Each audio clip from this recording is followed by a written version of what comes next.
আবারও মাথাচাড়া দিয়ে উঠেছে ডেঙ্গু। দেশের বিভিন্ন জনপদে দিন দিন বাড়ছে আক্রান্তের সংখ্যা। তবে কোথাও ডেঙ্গুর চোখ রাঙানি অনেক বেশি, আবার কোথাও বা কম। প্রতিনিধিদের তথ্যচিত্রে ডেস্ক রিপোর্ট। বছরের মাঝামাঝি সময়ে এসে চট্টগ্রামে হঠাৎ করেই গা ঝাড়া দিয়ে উঠছে মশাবাহিত রোগ ডেঙ্গু। বছরের এ পর্যন্ত ডেঙ্গু আক্রান্ত হয়ে মহানগরী ও জেলার বিভিন্ন হাসপাতালে 242 জন ভর্তি হয়েছেন। মৃত্যু হয়েছে 3 জনের। হাসপাতালে খোলা হয়েছে ডেঙ্গু কর্নার। যদি দেখা যাচ্ছে ওয়ার্নিং কোনো সাইন নেই, তাহলে আমরা বাড়িতে চিকিৎসা করব। ওয়ার্নিং সাইন দেখলে আমরা হাসপাতালে ভর্তি করাবো। আমরা মৃত্যু কমাতে হলে আমাদেরকে তাড়াতাড়ি হাসপাতালে আসতে হবে এবং হাসপাতালে চিকিৎসা নিতে হবে। বর্ষা আসার সাথে সাথেই বরিশালে ডেঙ্গু আক্রান্তের সংখ্যা বাড়তে শুরু করেছে। এরই মধ্যে খাল, ডোবা, নালাগুলো মশা তৈরির কারখানায় পরিণত হয়েছে। তবে ডেঙ্গু প্রতিরোধে সিটি কর্পোরেশন, স্বাস্থ্য বিভাগ এবং জেলা প্রশাসনের তেমন কোনো কার্যকর ভূমিকা চোখে পড়ে না।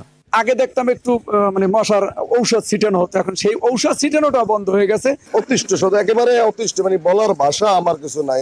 রাজশাহীতে এখন পর্যন্ত ডেঙ্গুর খুব একটা প্রাদুর্ভাব নেই। জেলায় এবছর 6 জন ডেঙ্গু আক্রান্ত রোগী রাজশাহী মেডিকেল কলেজ হাসপাতালে ভর্তি হয়ে চিকিৎসা নিয়েছেন। রোগী না বাড়লেও মশার উপদ্রব রয়েছে ঠিকই। এদিকে বর্ষাকাল শুরু হওয়ায় মশা নিয়ন্ত্রণে ওষুধ ছিটানো কার্যক্রম বন্ধ করে দিয়েছে সিটি কর্পোরেশন।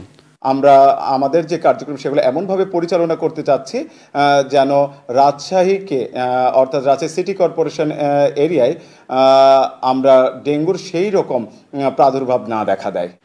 সৈকত Dasgupta, desk report, ATN news.